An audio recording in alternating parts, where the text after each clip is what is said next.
23절부터 33절까지 제가 봉독합니다. 모든 것이 가하나 모든 것이 유익한 것은 아니요 모든 것이 가하나 모든 것이 덕을 세우는 것은 아니니 누구든지 자기의 유익을 구하지 말고 남의 유익을 구하라. 무릇 시장에서 파는 것은 양심을 위하여 묻지 말고 먹으라. 이는 땅과 거기 충만한 것이 주의 것임이라.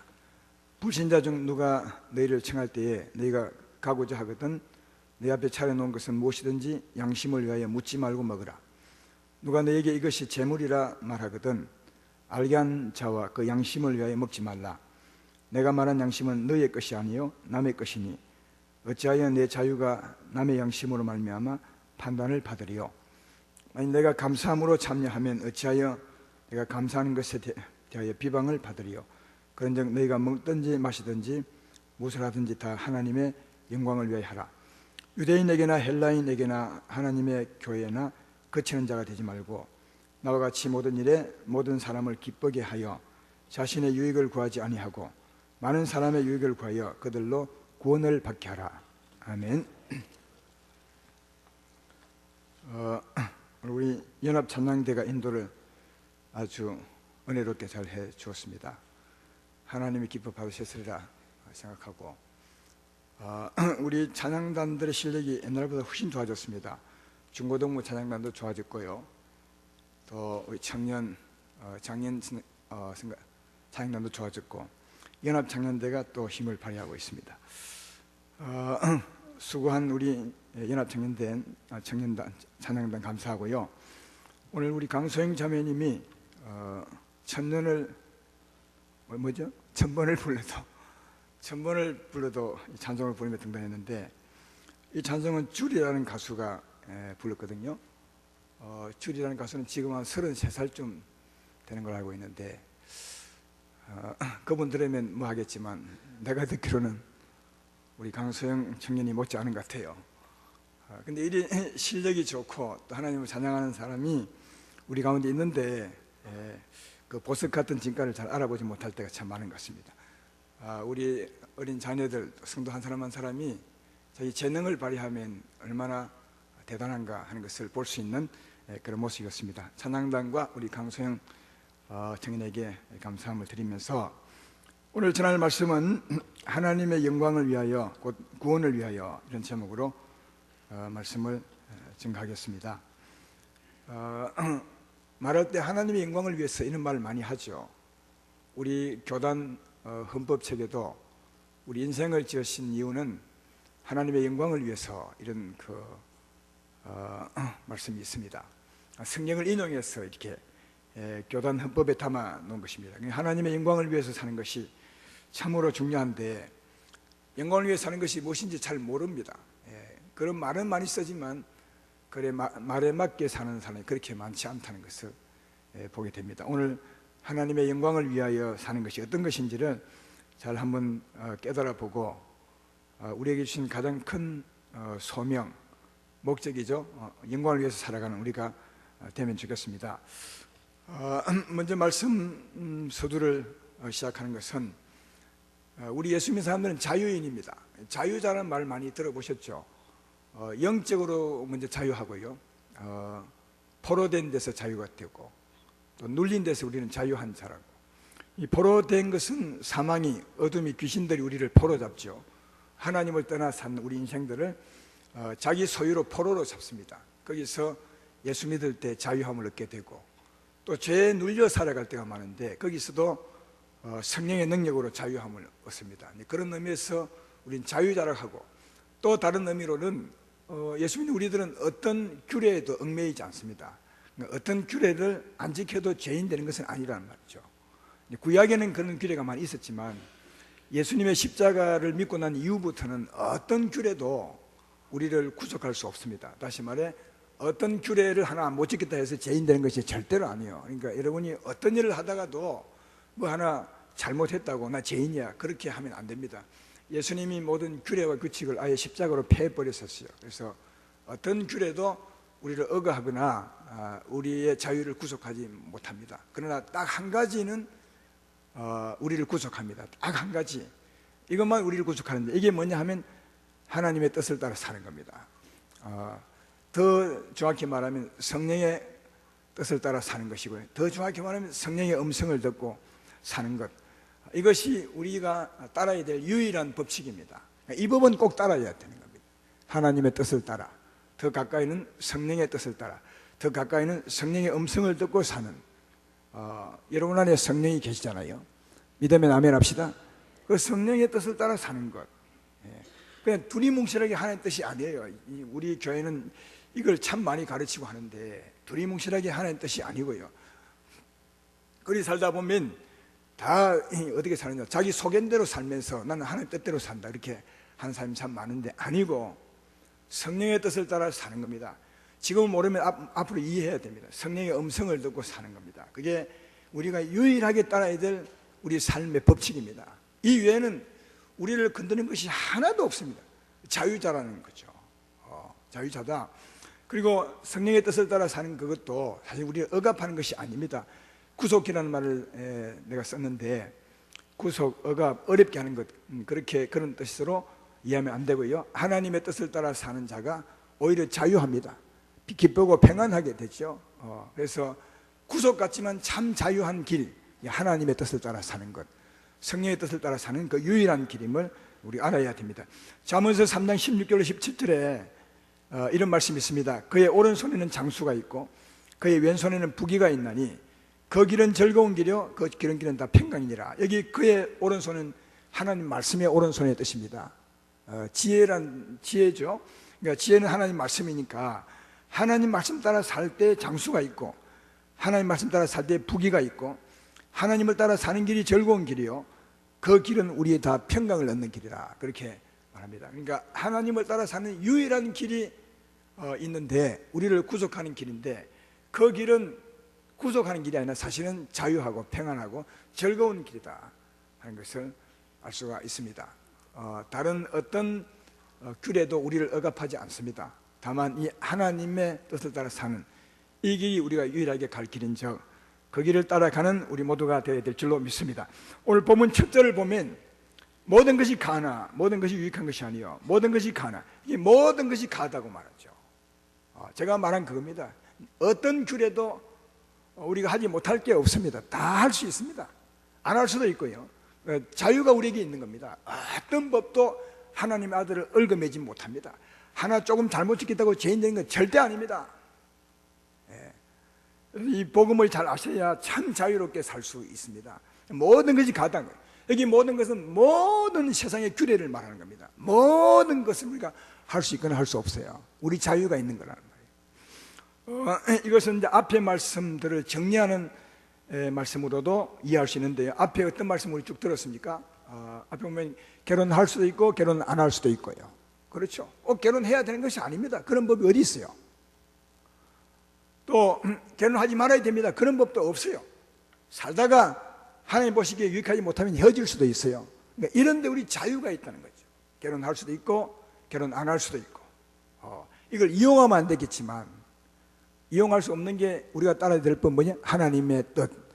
이것은 범할 수가 없기 때문에 그런 일을 할 때도 주의 뜻을 따라 하면 참 자유한 자가 될 수 있는 것입니다. 또 우상의 재물을 먹을 수도 있고 우상의 재물을 안 먹을 수 있습니다. 그런 자유가 있다고 말했죠. 또 복음 전할 수도 있고 복음 안 전할 수 있지만, 그러나 이게 성경이 말할 때는 복음 전하면서 싹을 받을 수도 있고 싹을 받지 않을 수도 있다. 그런 자유가 우리에게 있다고. 그러니까 모든 것이 우리는 가합니다. 그런데 모든 것이 가지만 23절에 보면 이렇게 말합니다. 유익한 것이 아니요 모든 것이 가나 덕을 세운 것은 아니다. 그렇게 말합니다.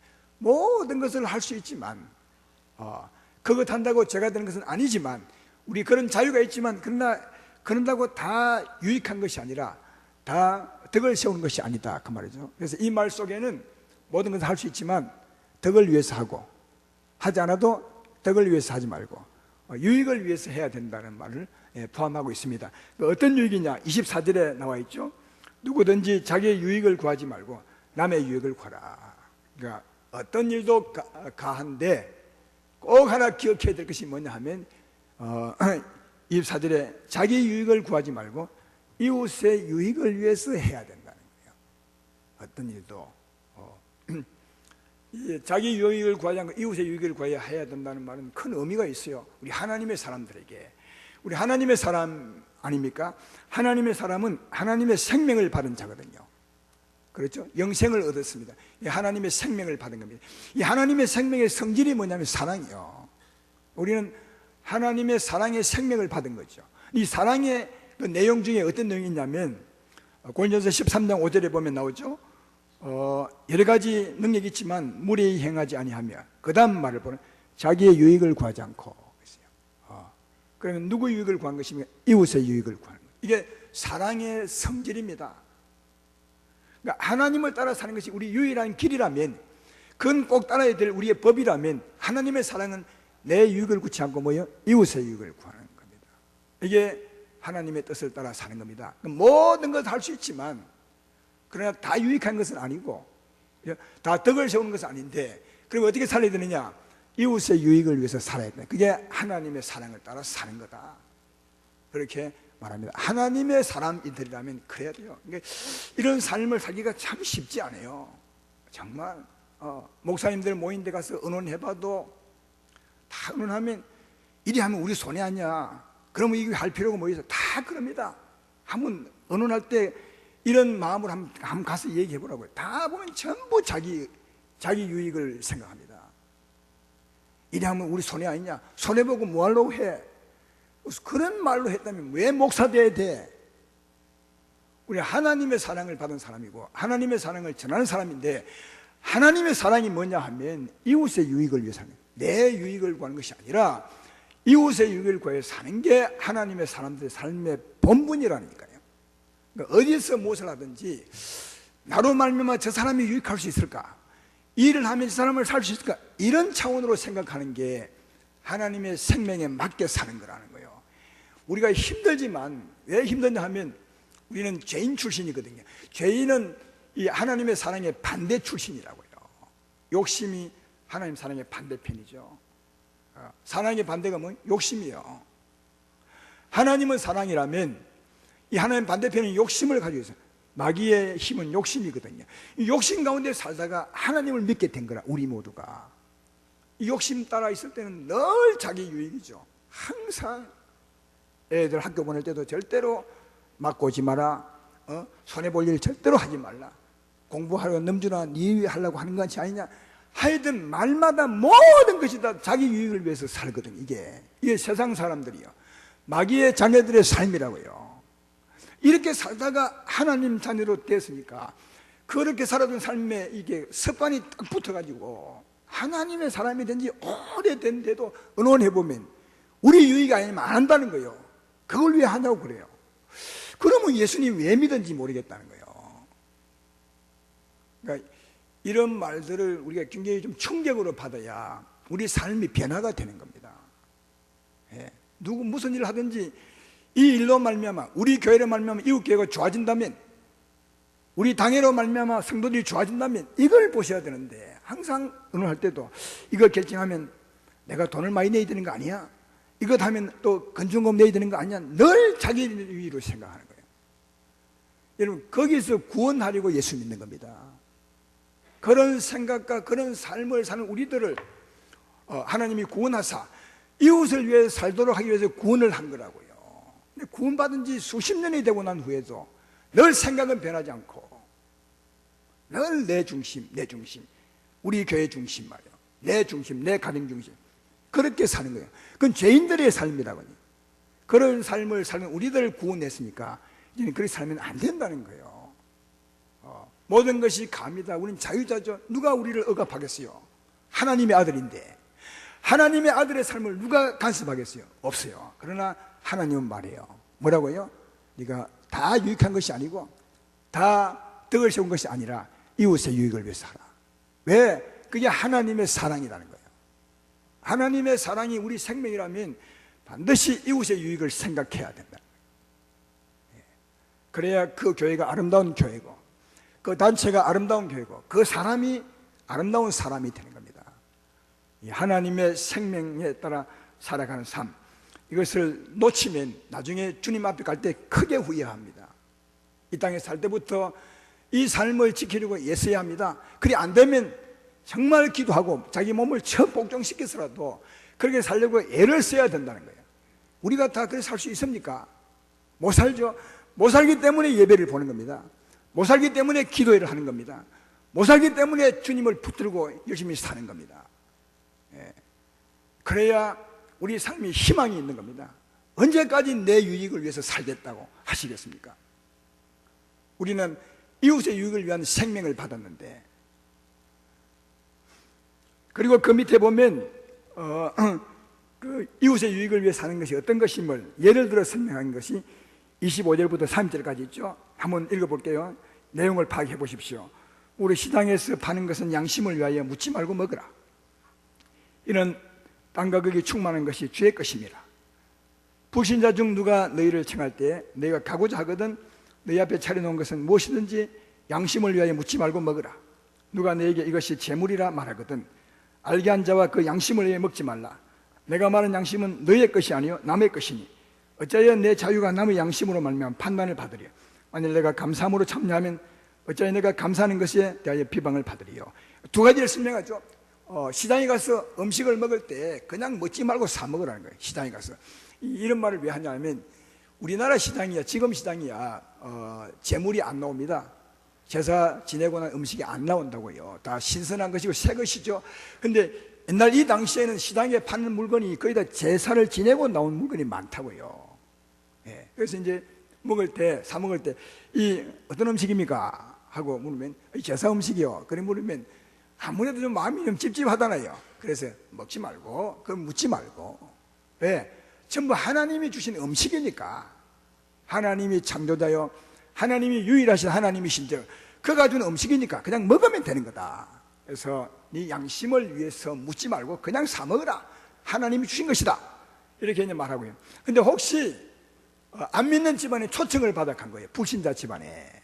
예. 불신자가 나를 초청했어요. 우리를 초청한 거죠. 근데 이제 음식이 나왔어. 그때 나올 때도 묻지 말라는 거예요.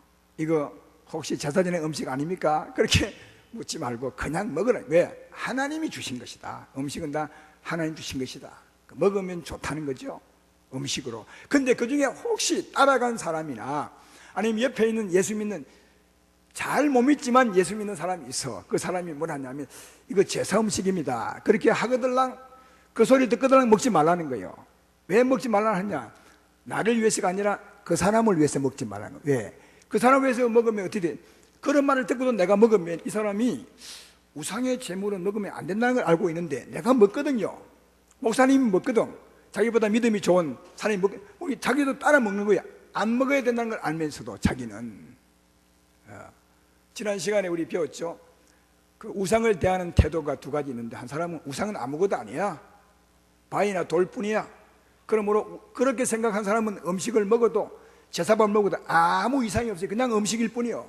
근데 어떤 사람은 우상을 볼 때 그렇게 안 보고 신인데, 이방 신인데 이렇게 생각하고 제사를 이렇게 생각하는 사람이 있어요. 그런 사람들은 그 음식을 먹을 때는 그 신의 음식이라고 생각을 해요. 본인이. 우상을 대하는 태도가 다른 거죠. 실제로 우상이라 생각하는 거죠. 그런 사람의 뒤에는 꼭 귀신이 있다는 거예요. 귀신이. 그래서 그렇게 음식을 먹으면 그런 우상에게 절하는 자가 아니라 귀신에게 절하는 자가 되어서 귀신에게 지배를 받는, 귀신과 교제하는 자가 되는 거예요. 그 믿음에 따라서. 그래서 이 약한 사람이 이 제사밥입니다, 우상의 제물입니다 하는 걸 듣고도 내가 먹으면 내가 그 사람으로 하여금 귀신에게 절하게 할 수 있다는 거예요. 귀신과 교제하게 만들어버려서 그 영혼을 힘들게 할 수 있다는 거예요. 그래서 그 사람을 위해서 먹지 말라. 나는 먹을 수도 있고 안 먹을 수 있지만 그 사람을 위해서, 그 사람의 유익을 위해서 먹지 말라고 그렇게 말씀하고 있습니다. 제 말 이해되면 아멘 합시다. 불신자를 위해서도 그 사람을 위해서 먹어주고, 제사밥이라 하지 않았을 때, 제물이라 하지 않았을 때 그 사람을 위해서 먹어주는 거예요. 그래야 친구 되어서 그를 구원할 수 있으니까. 또 혹시 옆에서 누가 이건 제물입니다 하면 그 사람의 영혼을 위해서 먹어주지 말고 내 유익을 위한 것이 아니라 그 사람의 유익을 위해서 하라. 나는 다 먹을 수 있지만 그 사람은 아직도 못 먹는 믿음을 갖고 있으니까 나로 말미암아 그가 하나님 앞에 잘못될 수 있습니다. 그래서 내가 그 사람을 잘못되게 하는 사람이 되었어야 되겠냐, 그런 일로 자유한 내가 하나님께 비방을 받았어야 되겠느냐. 그래서 너를 위하여 하지 말고 그 이웃의 양심을 위해서 하라. 분명히 그렇게 쓰고 있죠. 거기 보십시오. 29절에 내가 말한 양심은 너희의 것이 아니요 남의 것이니 어찌하여 내 자유가 남의 양심으로 말미암아 판단을 받으리요. 만약 내가 감사함으로 참여하면 어찌하여 내가 감사하는 것에 대해 비방을 받으리요. 그 말이죠. 내 양심이 아니요 이웃의 양심을 위해서 먹지 말라. 그를 잘 세우시도록 하라. 그렇게 말씀하고 있습니다. 그래서 이 음식 하나 먹는 것도 말이죠, 이 얼마나 생각하는지 몰라요. 먹을 수 있고 안 먹을 수 있는 자유가 있어요. 모든 것이 가지만, 그러나 아주 이웃을 생각하는 마음이 아주 많습니다. 이웃을 위해서 먹지 말고 또 때로는 먹으라고 그렇게 말합니다. 이웃의 유익을 위해서 살라 그 말이죠. 하나님께 받은 사랑이 자기의 유익을 굳지 않고 이웃을 위한 유익을 따라 사는 것입니다. 그러므로 이웃을 위해서 이웃을 생각하고 사시는 여러분 되기를 주의 이름으로 축원합니다. 그래서 32절에 그런즉 너희가 먹든지 마시든지 무엇을 하든지 다 하나님의 영광을 위해서 하라. 이제 위에서 쭉 말하고 난 뒤에 결론적으로 말하죠. 그런즉 너희가 먹든지 마시든지 무엇을 하든지 먹든지 마시든지 무엇을 하든지 다 하나님의 영광을 위해서 하라. 하나님의 영광을 위해 하는 것이 뭡니까? 하나님이 기뻐하는 대로 하라. 하나님의 뜻을 따라 하라. 하나님 뜻이 뭐라고요? 이웃의 유익을 위해서 하는 거예요. 이게 하나님의 사랑입니다. 그래서 32절에 그 말 하는 겁니다. 유대인에게나 헬라인이나 하나님의 교회 안에 거치는 자가 되지 말고, 이웃의 유익을 위해서 하면 절대로 거치지 않죠. 그러나 이웃의 유익을 위해서 하지 않으면 늘 거치는 겁니다. 예를 들어 봅시다. 우리가 만난 사람이 유대인이라고 생각해 보죠. 율법을 잘 지키는 유대인들. 그 유대인들에 가서 그들의 규례에 먹지 못하는 돼지고기를 우리가 사 먹는 겁니다. 돼지고기를 사 먹으면 어찌 되겠습니까? 그 사람들에게 우리가 거치는 자가 되는 거죠. 다시는 우리 만나지 않으려 할까 합니까? 다시는 상종을 안 하려고 하죠. 그러면 그 사람을 구원할 수 있겠습니까? 그럴 수 없는 거죠. 내 유익을 위해서 하지 말고, 나는 진짜 돼지고기를 먹고 싶은데 황사를 많이 만나가지고 그래도 아무리 먹고 싶어도 이웃에 거치게 하지 말라는 거죠. 네가 먹지 않고 오히려 그의 유익을 위해서 그를 구원하는 길로 네가 살아라. 그렇게 말씀하고 있습니다. 또 유대인들은 주 안식일날 일을 하지 않잖아요. 일을 하지 않는데 그 유대인들 해에 가서 막 안식일날 땀을 뻘뻘 흘리며 일한다면은 사실 우리가 일할 수 있는 권리도 있거든요. 주일날 일한다고 누가 법에 걸린 것은 아니잖아요. 우리는 다 자유하고 모든 것을 할 수 있는 겁니다. 돼지고기도 먹을 수 있고 자유하죠. 그렇지만 유대인 앞에 가서 하면 우리가 그들에게 거치는 자가 되는 거죠. 거친 자가 되면 그들을 구원할 방법이 없는 거다. 그래서 거친 자가 되지 말라. 또 이방인에 가서는 아까 말했던 것처럼 우상의 제물, 우리는 우상의 제물 안 먹습니다. 이렇게 하면 그 사람들에게 우리가 거치는 자가 되는 거죠. 그들은 먹어도 된다고 생각하는데 우리는 안 먹는 겁니다. 그러면 어떻게 그 사람들에게 친구가 되어서 그들을 구원할 수 있겠냐고. 없는 거죠. 재물을 먹을 수도 있지만 그 사람의 유익을 위해서 안 먹는 거라고. 항상 우리 마음에는 이웃을 생각하는 마음이 있어야 됩니다. 예수님을 잘 믿을수록 이웃을 생각하는 마음이 있어야 맞는 겁니다. 나를 자꾸 생각나게 하거든 하지 말고 나를 자꾸 저 복종해서 이웃의 유익을 생각하는 그런 우리가 되어야 됩니다. 그래서 마음속에는 이웃에게 거친 자가 되지 않고 그의 친구가 되어서 자든지 그를 주께로 인도하리라, 이런 마음을 가질 때 그게 나를 위해 사는 것이 아니고 이웃을 위해 사는 것이다 하는 겁니다. 그래서 33절에 보면 사도 바울은 그렇게 살았다고 말하죠. 나와 같이 모든 일에 모든 사람을 기쁘게 하여 자신의 유익을 구하지 아니하고 많은 사람의 유익을 구하여 그들로 구원을 받게 하라, 그렇게 말합니다. 목적이 뭡니까? 구원이에요. 구원. 목적이 구원입니다. 안 믿는 사람은 구원이 최고 큰 사랑이죠. 그래서 31절부터 33절을 정리해 보면 31절은 무엇을 먹든지 마시든지 하나님의 영광을 위해서 하라. 그러니까 영광이 뭐냐? 이웃에 거치는 자가 되지 않는 겁니다. 그래서 뭐 하려고요? 그 사람을 구원하려고 그렇게 되어 있죠. 그러니까 하나님의 영광을 위해 사는 것은 이웃의 유익을 위해 사는 겁니다. 이웃의 거친 자가 되지 않고 친구가 되는 것이고, 그리고 마침내 그를 구원하는 게 이게 하나님의 영광을 위해 사는 것이라고 그렇게 말합니다. 사랑하는 여러분, 하나님 영광을 위해 사는 것이 뭡니까? 그냥 열심히 일하는 것입니까? 그렇게 말하는 곳이 없어요. 성경은 바르게 우리가 알고 살아야 되는데, 하나님이 기뻐하는 일을 하는 것입니다. 하나님의 사랑을 따라 사는 것입니다. 하나님의 사랑은 이웃의 유익을 위한 것이고, 안 믿는 사람은 구원해내는 것입니다. 이게 하나님의 영광을 위하는 길임을 잘 알 수 있습니다. 예수님은 이 세상에 오셨습니다. 하나님께서 사람 되어 오셨죠. 우리는 하나님이 안 되어 봤으니까 사람 되어 오신 그것이 얼마나 낮게 오는 것인지, 얼마나 비천하게 변화된 것인지를 우리는 잘 몰라요. 하나님이 안 되어 보셨으니까. 성경에 보면 하나님은 정말 자유한 분이고 능치 못할 일이 없는 분이신데, 그러니까 사람의 몸에 갇힙니다. 갇히니까 시간에 갇히고 장소에 갇히고 여러 가지 불편한 점이 한두 가지가 아니에요. 그래서 그 몸을 종의 형체라고 말하죠. 하나님이 종처럼 사람처럼 이 땅에 오신 겁니다. 굉장히 불편하게 온 거죠. 너무너무 불편하게 온 것이 하나님이 사람 된 겁니다. 너무 불편하죠. 사람 몸만 벗어버리면 정말 자유한데, 시간도 초월하고 창세기에 있던 분이 창조 마지막 때에 계실 수 있고, 동시에 어느 누구도 잡을 수 없고 또 억압할 수도 없고 때릴 수도 없고 배에 고프지도 않고 정말 자유한 분. 앞으로 우리가 그렇게 되겠지만 말이에요.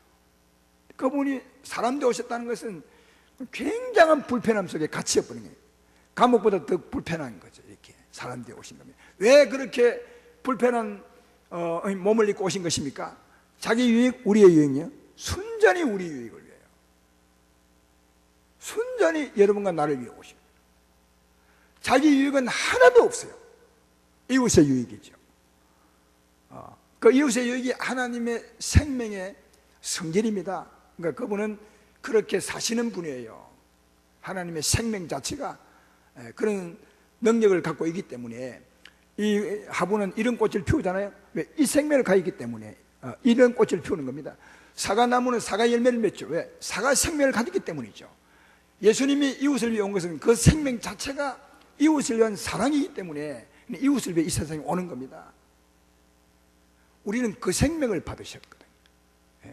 그리고 주님이 이곳에 오신 것을 두고 하나님의 영광이라 그렇게 말합니다. 요한복음 12장 27절로 28절에 보면 예수님의 고민을 볼 수 있습니다. 십자가 짊어지기 전에 이런 말씀이 있죠.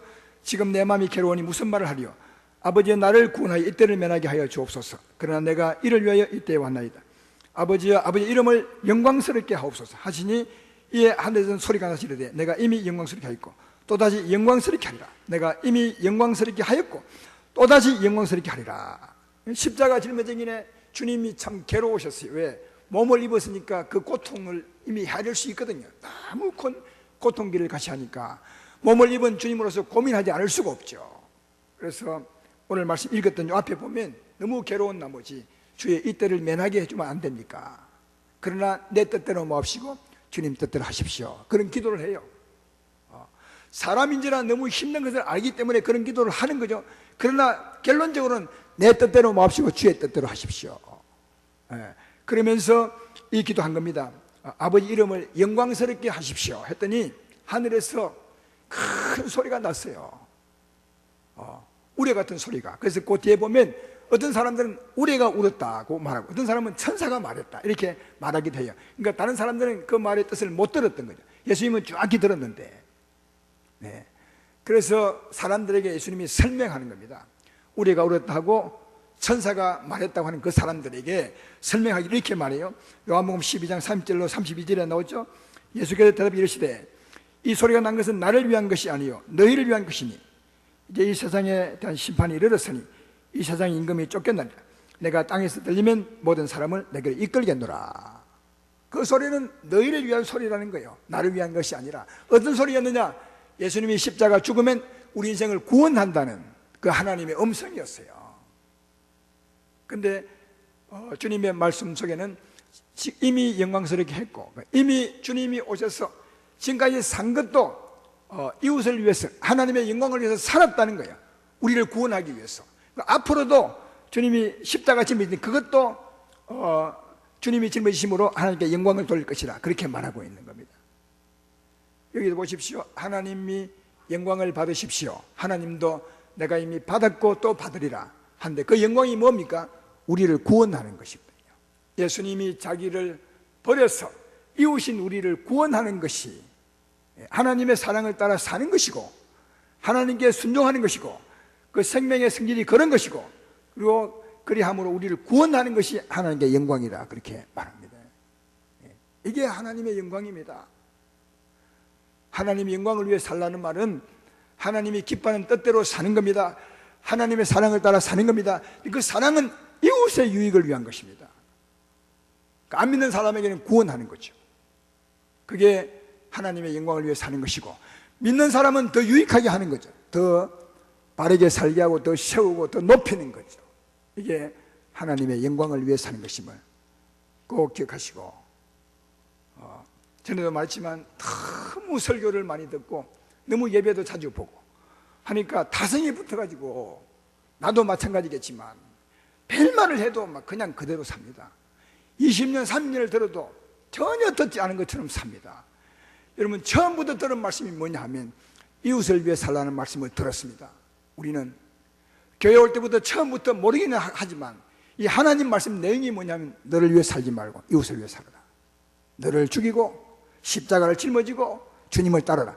그 말씀을 수십 년 들어왔는데도 지금도 우리가 못하면 우리가 유익이 없습니다. 그 일을 왜 하려 하십니까? 이런단 말이에요. 이게 이러고서야 우리가 하나님 있는 사람이라 할 수 있겠냐고요. 물론 다 그렇게 산다고 할 수는 없습니다. 목사님, 나도 어떨 때 보면 정말 한심할 때가 한두 번이 아니에요. 그렇지만 가끔씩 그렇지만 그래도 정신이 들 때는 그래, 그렇게 살아야지. 나를 위해 살지 않고 이웃을 위해 살아야지. 조금 내가 참아야지. 그를 위해서 뭔가 해줄까, 이런 생각을 갖지 않아요. 왜? 하나님의 사람이니까. 늘 실패하고 하나님 보시기에 약하고 부족하지만 그래도 정신이 들 때만이라도 아니야, 그게 내가 잘못 생각해서 이렇게 사는 거야, 이렇게 한다면 그분은 희망이 있는 거라, 희망이. 근데 그래도 줄기차게 내 이익만을 구하여 산다면 왜 우리가 예수 믿어야 한다는 겁니까? 이유가 없는 거잖아요. 우리가 받은 생명이 뭐냐? 이웃을 위한 겁니다. 주님이 이 땅에 오셨어요. 자신을 위해서 오신 것이 아니에요. 자신을 위해서 그 험난한 고난길을 가신 것이 아니에요. 주님이 십자가 진 것은 자신을 위한 것이 아니에요. 여러분과 나를 위한 것입니다. 전부 다 주었어요. 그리고 전부 다 주신 그 생명을 우리에게 오신 거예요. 우리가 받은 이 생명은 그 전부 다 주신 그 사랑의 생명이요. 이 생명을 오랜 전에 받아놓고 끊임없이 내 유익을 구한다면 우리 하나님 믿는 걸 잘못 믿고 있는 거다 하는 겁니다. 우리 안에 하나님의 생명이 있습니다. 여러분에게 있습니다. 생명이 있습니다. 이게 하나님의 생명이요. 이 생명은 사랑의 능력을 갖고 있어요. 사랑의 능력은 이웃의 유익을 위해 사는 겁니다. 잘 안 되지만 그렇게 살려고 주님을 붙들어보고 주의 발목도 잡아보고 금식도 해보고 아니면 입을 쳐서라도 나를 억어해서 어찌하든지 주님을 따라 살려고 애써보는, 그래서 조금씩이라도 하루에 한 걸음이라도 주께 가까이 가는 그런 삶을 살 때 하늘에 복이 있는 것이고 장래에 복이 있는 것이고 우리 자녀가 잘 되는 것이고 우리 사업이 잘 되는 것이고 그런 겁니다. 자녀는 잊으십시오. 사업도 잊으십시오. 우리가 생각할 것이 아니라 하나님이 생각할, 우리가 생각할 것은 하나님의 생명을 따라 사는 겁니다. 이거 위에 우리가 할 일이 없는 겁니다. 저는 어제 우리 가족을 위해서 기도하면서 이런 기도를 한번 해보면 생전 처음으로 하나님, 우리 아들이 사람이 안 될 것 같으면 병들게 해서라도 사람 되게 해주십시오. 우리 아들이 하나님께 가까이 못 온다면 저 아이의 사업이 망하게 해서라도 가까이 오게 해주십시오. 그랬어요 어제. 왜냐하면 하나님 계시면 다 되는 건데 하나님 없으면 안 되는 겁니다. 학생들은 공부가 될 수 없고요, 장래에 소망이 없는 거예요. 일하는 사람들도 다 가정의 행복을 위해서 하지 않습니까? 자녀를 위해서 사는 거죠. 자녀를 위해서 위해서 산다면 이렇게 사셔야 합니다. 하나님의 생명으로 나를 좀 처복종하고 주님을 따라 가려고 살아야 된다 그 말이죠. 끊임없이 내 욕심을 따라 살면서 무엇을 하나님께 기도하는 거예요? 우리 하나님 반대편을 가면서 왜 하나님의 복을 구하냐고요? 하나님을 따라가면서 하나님을 기뻐지게 하시면서 그 모든 범사를 주께 맡긴다면 주님이 주관하지 않겠느냐? 저는 그렇게 생각합니다. 여러분도 그렇게 생각하셔서 조금은 정신을 차리고 사셔야 됩니다. 정말 말세 때를 하지 않습니까? 말세 지말이라 하잖아요. 조금 있으면 주님 볼 텐데 정말 세월이 얼마나 빠른지 모르겠어요. 제가 여기 온 지 10년 됐습니다. 3월 6일이 10년이었어요. 얼마 전에 10년 더 할지 모르겠지만 그러면 내가 사역을 그만둬야 돼요. 그리고 10년 더 살겠어요? 많이 남으면 한 20년 만에 천국 가는 거 아니겠어요? 그런 세월을 앞두고 우리가 어떻게 살아야 되는가? 한 번은 좀 진지하게 생각해 봐요. 자녀가 중요한 것이 아닙니다. 여러분의 사업이 중요한 것이 절대로 아니에요. 아무것도 중요한 게 없어요. 우리에게 중요한 것은 우리의 삶의 주관자 하나님만 중요합니다. 하나님을 붙들면 다 내 것이 되지만 하나님을 놓치면 전부 다 놓치는 겁니다. 그래서 다 놓치더라도 하나님은 붙들 수 있는 우리 어린 학생부터 어른에 이르기까지 그렇게 살 때 복 있는 여러분이 되는 것입니다. 오늘 여기서 내 이웃의 유익을 위해서 산다 하죠. 이웃의 유익을 살면 진짜는 누가 유익인 것입니까? 진짜는 그 사람의 유익입니다. 유익입니다. 예수님이 온 인생을 위해서 온 이웃을 위해서 살았더니 누가 최고로 복을 받는? 예수님 자신이 최고 복을 받았어요. 그 이름이 최고로 높아졌습니다. 그의 이름이 하늘 위에 높임을 받았습니다. 모든 무릎으로 예수님 이름 앞에 무릎 꿇게 했습니다. 그가 죽기까지 하나님을 따라서 하나님의 생명으로 순종하였으므로 그 이름이 지극히 높임받았다고 했습니다. 그러니까 하나님의 사랑을 따라 살면 누가 유익하냐? 그렇게 사는 사람이 최고로 유익한 겁니다. 그래서 우리가 하나님의 생명을 놓치지 말아야 합니다. 하나님 붙들고 사셔야 합니다. 하나님 붙들고 하나님 기뻐하신 뜻을 따라 이웃의 유익을 위해서, 구원을 위해서, 또 이웃을 살리는 일을 위해서 생명 따라 살아갈 때 그것이 곧 여러분의 영광이 될 것이며 우리의 복이 될 것이며 우리의 진짜 아름다움이 될 것입니다. 그렇게 살아가는 여러분 되기를 주의 이름으로 축원합니다.